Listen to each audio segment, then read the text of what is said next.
Letošnjo turobno politično zimo si bomo zapomnili po vstajništvu.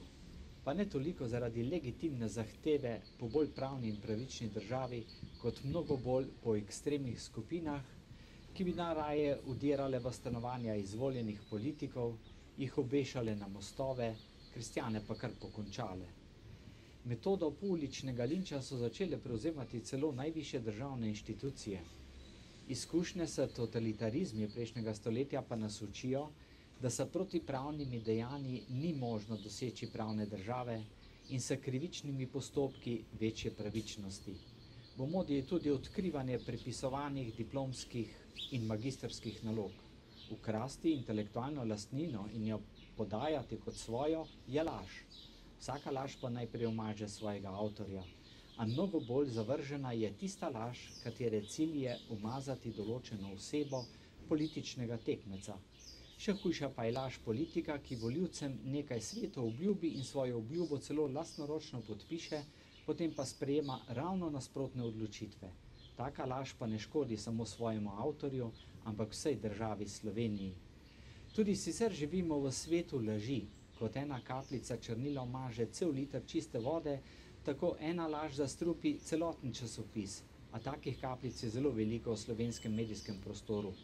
Potrošniki informacij ne vedo več, kaj je res in kaj laž, kaj je prav in kaj narobe, kaj je pošteno pridobljeno in kaj prevarantsko ukradeno.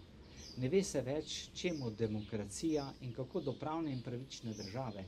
Če kdaj, potem Slovenija danes potrebuje politično silo, ki bo vzpostavila normalno okolje državniške zavesti. Potrebuje stranko, ki ne spreminja svojih programov in svojih stališč po vsakih volitvah ali tako rekoč ob vsaki spremembi vremena.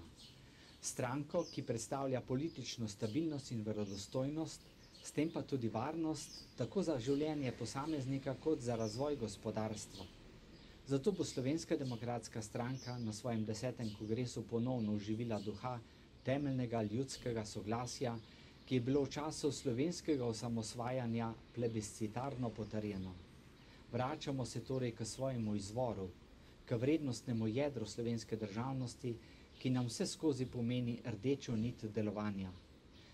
Morda takrat, v času osamosvajanja, tega vrednostnega jedra nismo v celoti in jasno formulirali, smo ga pa čutili in sanjali o njegovi uresničitvi. Sanjali o pravni in pravični državi, o razgraditvi privilegijev in monopolov ter vzpostavitvi enakih možnosti za vse državljane. Sedaj v času krize pa se je razgalila drugačna resničnost. To je ukradena in izropana država, ki ne vladajo od volivcev izvoljeni politiki, ampak pohlepno tranzicijsko omrežje. Sedaj je čas streznitve in normalizacije političnega okolja, v katerem bodo resnicoljubnost, poštenost in nesebična državniška volja zopet sprejete kot vrednote. Okolje, v katerem ne bo več mogoče nemoteno lagati in nekaznovano izčrpavati državnih bank in podjetij. Sedaj je torej zadnji čas za vzpostavitev normalne države. In na kongresu želimo utrditi in slovenskim volivcem ponuditi stranko, ki to hoče in je tudi sposobna narediti.